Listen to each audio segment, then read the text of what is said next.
Então, já estamos de volta com o nosso segundo momento de hoje. E a nossa segunda aula será de História. Então, para iniciarmos, você vai pegar o seu livro e vai abri-lo na página 276. Vamos lá, pegue o seu livro e abra-o na página 276. Se você ainda não conseguiu abrir o livro, você pausa o vídeo e abre ele na página 276. Então, agora que você já está com o seu livro aberto, vamos para a parte onde tem técnicas agrícolas e ferramentas. Então, leia junto comigo. Estamos dando continuidade, certo, aos estudos da evolução dos nossos ancestrais na construção das primeiras vilas, primeiros povoados, certo? E como foram aprimorando a sua maneira de viver. Vamos lá. Para melhorar a produção agrícola, as técnicas e as ferramentas evoluíram muito e rapidamente foram inventando novas ferramentas como arado, enxado, forquilha e foice. Então, os nossos ancestrais precisavam melhorar, certo, as técnicas agrícolas e foram trabalhando até evoluírem, certo? E evoluiu de uma maneira muito rápida. Logo, eles inventaram novas ferramentas, não mais trabalhavam apenas com pedaços de pau e pedra, certo? Foi surgindo o arado, certo? A enxada e a forquilha e foice. Então, com o passar do tempo, com o desenvolvimento, então eles foram vendo como poderiam fazer e melhorando, certo? As coisas aí, as suas ferramentas, ok? Se você não souber o que é algumas dessas ferramentas, como arado, por exemplo, basta você colocar no Google arado e vai aparecer as imagens, certo? Então, continuando. Também houve a necessidade de desenvolver métodos para calcular as unidades dos produtos, contar a passagem do tempo, medir as cheias e vazantes dos rios, para entender melhor o comportamento da natureza, como a sucessão das estações do ano. Então, além do desenvolvimento de ferramentas, teve outras necessidades que surgiram ao longo dos anos, certo? Tiveram que inventar métodos para calcular, certo? Como nós já vimos no início dos nossos estudos de matemática, não é o surgimento dos números e a unidade dos produtos. Também tiveram que aprender a contar o tempo, como nós já vimos em ciências, não é? Como eles faziam para contar o tempo com relógio solar e essas coisas. E também para medir as cheias e as vazantes, para saber onde podiam plantar, quando plantar e o que plantar também, certo?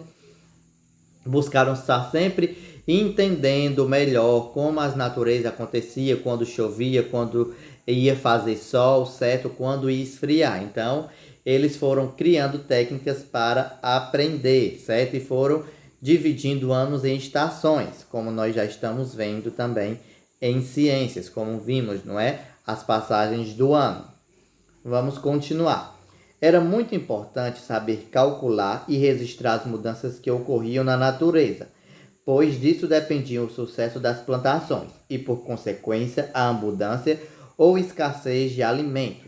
Então, os nossos ancestrais tinham que ter com muita, certa precisão, a maior precisão possível, certo? Mesmo que ainda com métodos não tão desenvolvidos, mas precisavam saber calcular e registrar, certo? Essas mudanças naturais, certo? Quando ia começar a chover, quando ia parar de chover, para assim poder ter um cálculo se precisavam ou não armazenar os alimentos, certo? Então, assim, eles poderiam ter abundância ou, se errassem, poderia passar por escassez, ok? Continuando. O desenvolvimento desses conhecimentos foi determinante para a progressão de ciências, como a matemática e a astronomia, por exemplo. Então, a observação dos nossos ancestrais, certo? E a dedicação de construir novos conhecimentos, tentar determinar as estações do ano, construindo novas de determinar as estações do ano, observando o sol, o céu ou os astros, certo? E todo o céu. E também na construção de novas ferramentas e tentando contar as coisas, foi possível que surgissem ciências modernas, certo? Como a matemática, que é a matemática que nós estudamos, não é? O estudo dos números, as operações matemáticas, e a astronomia, que é o estudo das estrelas, dos astros celestes, certo? De tudo o que tem no universo. Então é a astronomia que estuda, certo? Então, vamos ver o vocabulário.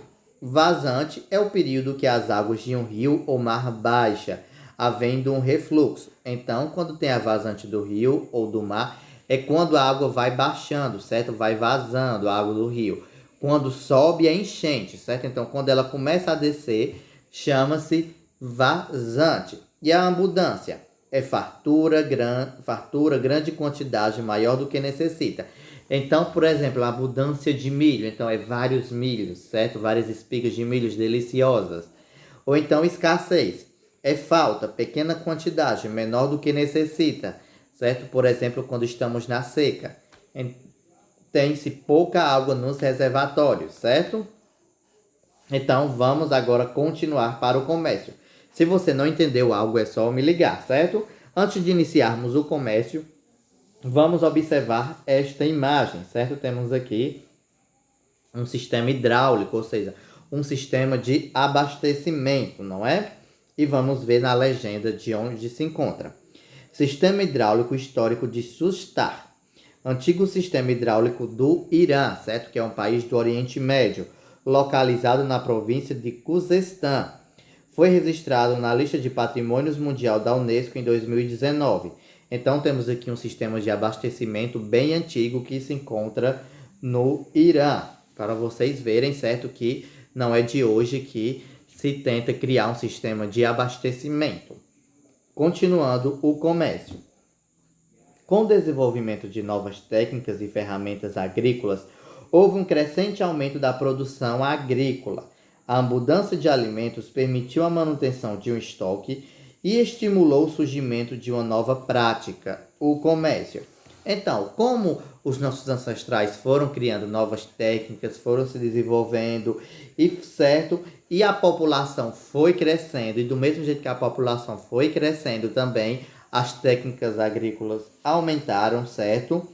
Então, quando se tinha muito alimento, a abundância, ou seja, bastante coisa, o estoque, então surgiu o comércio, que eles começaram a vender ou então a trocar as coisas entre si, ok? Então foi daí que surgiu o comércio, a partir da crescente população e também do cultivo agrícola. Continuando. Além da troca de produtos agrícolas, entre habitantes de uma mesma vila ou cidade, passou a existir também a troca entre diferentes aldeias e cidades. Então, além dos aldeões e dos moradores das cidades, certo? Trocarem entre si as coisas, por exemplo, eu tenho arroz, troca comigo com feijão, eu tenho milho, troca comigo por feijão também, trigo, algo do tipo. Eles também trocavam com outras pessoas de outras vilas e cidades, de outras aldeias. Vinham pensar, eu tenho aqui essa ferramenta, mas preciso de arroz, vamos trocar? Então eles trocavam. Eu tenho feijão e preciso de uma ferramenta, então vamos trocar, certo? Então tinha essa dinâmica. Continuando. Nesse período também surgiram as primeiras rotas de comércio entre povos distantes. O comércio a longa distância era, na maior parte das vezes, realizados por comerciantes nômades que facilitavam a troca de mercadorias entre diferentes vilas e cidades. Então, foi nessa época que começou a surgir as primeiras rotas comerciais, certo? Ou seja, que são rotas usadas exclusivamente para o comércio, certo? Ou com prioridade para o comércio, certo? Por exemplo, como as estradas, surgem, certo? Ali é uma rota comercial, porque vai distribuindo, certo? Os alimentos e as mercadorias para as cidades, certo?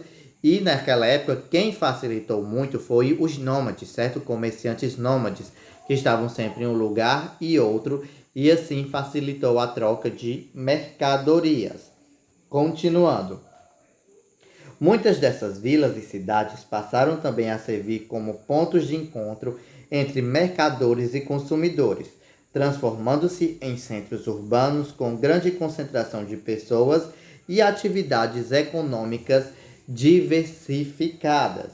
Então, estas vilas, além de abrigarem novas pessoas, ter a população crescente, certo? Também começaram a servir como ponto de encontro entre os mercadores e consumidores, ou seja, entre as pessoas que tinham, certo, as coisas para vender ou trocar e as pessoas que necessitavam comprar e trocar, certo? Por exemplo, como hoje a cidade de Cajazeiras, quando nós precisamos de algo que nós não encontramos na nossa. É um ponto onde tem os mercadores e as pessoas vão lá comprar, não é? Então, algumas cidades antigamente também tinham essa fama, que ali tinha algo que você poderia trocar ou comprar, certo? E fazendo assim as atividades econômicas começarem a ficar variadas e mudando de um lugar para outro. Então, o que é que você vai fazer agora, certo? Nós vamos ter uma pequena pausa de 5 a 10 minutos, certo? Você escolhe, se espreguiça um pouco, bebe um pouco de água. Se quiser lanchar, certo? Comer alguma coisa. E se sua casa tiver um muro, você vai até ele, pega um pouquinho de sol, certo? Para espertar, mas não vá para a calçada, certo? A não ser que não tenha ninguém. E esperta um pouco e volta que nós teremos o vídeo 2 hoje da aula de História.